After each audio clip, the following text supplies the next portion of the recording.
नमस्कार दोस्तों, स्वागत करता हूं आप सभी का आपके अपने YouTube चैनल पर। उम्मीद करता हूं आप सभी लोग एकदम स्वस्थ और मस्त होंगे। मेरे प्यारे विद्यार्थियों, नए पैटर्न पर आधारित प्रश्नों को मैं प्रीवियस ईयर के बहुत ही बेहतरीन प्रश्नों को सीआरपीएफ ट्रेडमेन के लिए रखा है और इसमें 25 जीएस जीके के प्रश्न है। देखते हैं मेरे कितने विद्यार्थी इन 25 प्रश्नों में से 10 का जवाब दे पाते हैं। अगर आप 10 का जवाब दे पाते हैं तो कमेंट बॉक्स में कमेंट करके जरूर बताइएगा। हम आपका अगली वीडियो में नाम पुकारेंगे।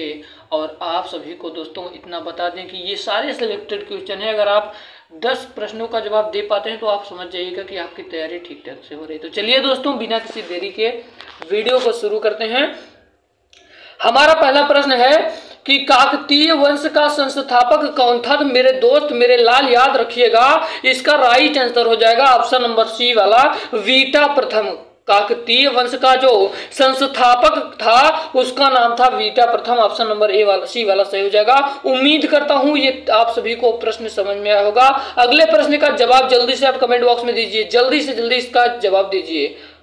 चलिए हम आप सभी को बता देते हैं। अगला प्रश्न है कि गंग वंश की स्थापना किसने की थी। तो दोस्तों याद रखिएगा, जो गंग वंश है इसकी स्थापना किया था ब्रह्महस्त पंचम जी ने। ऑप्शन नंबर सी वाला सही हो जाएगा। ऑप्शन नंबर सी वाला फिर से आप सभी को बता देता हूं कि जो गंग वंश की स्थापना है इसको ब्रजहस्त पंचम जी ने किया था। अब आपका अगला प्रश्न है 3 नंबर का, बहुत ही महत्वपूर्ण प्रश्न है। जल्दी से इसको कमेंट बॉक्स में कमेंट करके जल्दी से बताइए कि बक्सर का युद्ध कब हुआ था। बक्सर का जो युद्ध है ये कब हुआ था।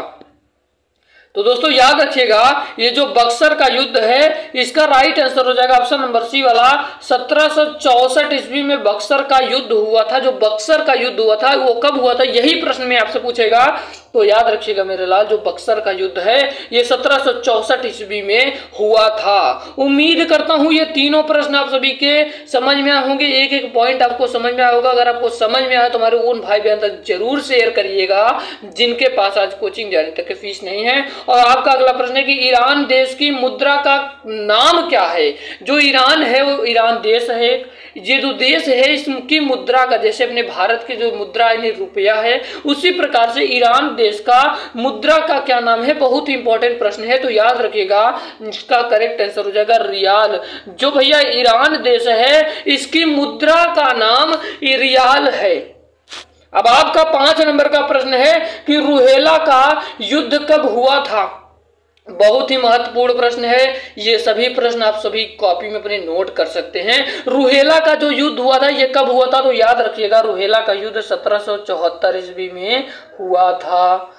अब हम लोग चलते हैं अपने अगले प्रश्न की ओर। कह रहा है कि विश्व रेडियो दिवस कब मनाया जाता है। तो मेरे लाल याद रखिएगा, जो विश्व रेडियो दिवस है ये 13 फरवरी के दिन मनाया जाता है। 13 फरवरी को विश्व रेडियो दिवस मनाया जाता हूं। उम्मीद करता हूं ये प्रश्न भी आपको समझ में आ गया होगा। अगला प्रश्न है कि विश्व सामाजिक न्याय दिवस कब मनाया जाता है। तो दोस्तों याद रखिएगा, विश्व सामाजिक न्याय दिवस जो मनाया जाता है इसका राइट आंसर हो जाएगा ऑप्शन नंबर ए वाला, 20 फरवरी। 20 फरवरी को विश्व सामाजिक न्याय दिवस मनाया जाता है। आज से आपको याद होगा ना, याद हो गया होगा ना, कमेंट बॉक्स में जरूर बताइएगा। अब आपका 8 नंबर का प्रश्न है, कह रहा है कि इराक देश की मुद्रा। मैं मुद्रा को क्यों रखा हूं ज्यादा प्रश्नों को, मैं इसलिए रखा हूं क्योंकि मुद्रा टॉपिक इतना इंपॉर्टेंट है। यकीन मानिए दोस्तों, आपका प्रश्न आना फिक्स है, तो इसको पढ़ के जरूर जाइएगा। इराक देश की मुद्रा का नाम क्या है। तो दोस्तों याद रखिएगा, इराक देश की मुद्रा का नाम है इराकी दिनार। ऑप्शन नंबर ए वाला सही हो जाएगा। ठीक है ना। हमारा अगला प्रश्न है कि पाल वंश की स्थापना किसने की थी। तो पाल वंश की जो स्थापना है इसको गोपाल जी ने किया था। ऑप्शन नंबर डी वाला सही हो जाएगा। उम्मीद है ये प्रश्न भी आप सभी को समझ में आया होगा। चलिए हम लोग चलते हैं धीरे से अपने 10वें नंबर के प्रश्न की ओर। कह रहा है कि मंगोलिया देश की राजधानी कहाँ स्थित है। बड़ा महत्वपूर्ण प्रश्न है दोस्तों। तो दोस्तों याद रखिएगा, जो मंगोलिया देश की जो राजधानी है ये उलान बटेर में स्थित है। उलान बटेर में स्थित है। इसका करेक्ट आंसर हो जाएगा ऑप्शन नंबर ए वाला। चलिए अब हम लोग चलते हैं अपने अगले प्रश्न की ओर। हमारा अगला प्रश्न है कि पंजाब राज्य का प्रसिद्ध नृत्य कौन सा है। बहुत ही महत्वपूर्ण प्रश्न है, तो दोस्तों याद रखिएगा, इसका करेक्ट आंसर हो जाएगा ऑप्शन नंबर ए वाला भांगड़ा जो होता है। इस समय उत्तर प्रदेश में भी ये शादी विवाहों के या कोई भी कार्यक्रम योजनाओं पर इसका भी यूज किया, इसका दोस्तों इसका भी डांस, ये भी नृत्य हो रहा है, ये बहुत फेमस हो रहा है। 12 नंबर का प्रश्न है, कह रहा कि गिर वन और ब्लैक बक नेशनल पार्क कहाँ स्थित है। तो दोस्तों याद रखिएगा, इसका करेक्ट आंसर हो जाएगा ऑप्शन नंबर ए वाला गुजरात में स्थित है। उम्मीद करता हूँ आप सभी को सारे प्रश्न डाउट सारे क्लियर हो रहे होंगे। आपको कोई टेंशन नहीं लेना, बस आपको प्रैक्टिस सेट को कंटिन्यू मेरे साथ जुड़ना है। बचे दिनों में आप देखेंगे कि आपके अंदर काफी ज्यादा बदलाव हुआ है।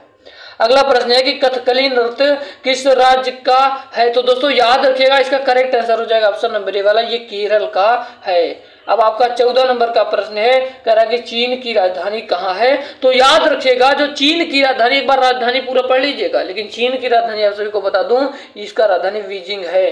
ठीक है, चीन की राजधानी बीजिंग है। अगला 15 नंबर का प्रश्न कह रहा है कि 15 नंबर का प्रश्न दोस्तों, चलिए हम लोग चलते हैं 15 नंबर के प्रश्न को। कह रहा है कि सेन वंश की स्थापना किसने की थी। तो दोस्तों याद रखिएगा, जो सेन वंश है इसकी स्थापना सामंत सेन ने किया था। ऑप्शन नंबर सी वाला सही हो जाएगा, सामंत सेन ने सेन वंश की स्थापना किया था। अगला प्रश्न है कि तुर्की की मुद्रा का नाम, फिर से मुद्रा की बात की, मुद्रा यकीन मानिए आपका रामबाण है मुद्रा। तुर्की का की मुद्रा का नाम क्या है। तो दोस्तों याद रखिएगा, इसका करेक्ट आंसर हो जाएगा ऑप्शन नंबर बी वाला लीरा है तुर्की का मुद्रा। अब आपका अगला प्रश्न है, कह रहा है कि अंतरराष्ट्रीय मातृभाषा दिवस कब मनाया जाता है। तो दोस्तों याद रखिएगा, अंतरराष्ट्रीय मातृभाषा दिवस 21 फरवरी के दिन मनाया जाता है। 21 फरवरी को मनाया जाता है अंतरराष्ट्रीय मातृभाषा दिवस। अगला प्रश्न है कि लोहार वंश की स्थापना किसने किया था। तो दोस्तों याद रखिएगा, लोहार वंश की स्थापना संग्राम राजा ने किया था। संग्राम राजा ने लोहार वंश की स्थापना किया था। अब आपका 19 नंबर का प्रश्न है, कह रहा है कि बेल्जियम की राजधानी कहाँ है। तो दोस्तों याद रखिएगा, बेल्जियम की राजधानी ब्रुसेल्स है। उम्मीद करता हूँ आप सभी को सभी प्रश्न समझ में आ रहे होंगे, सभी डाउट क्लियर हो रहेंगे। अगर आपको कहीं डाउट लगे तो आप कमेंट बॉक्स में कमेंट करके एक बार जरूर बताइएगा।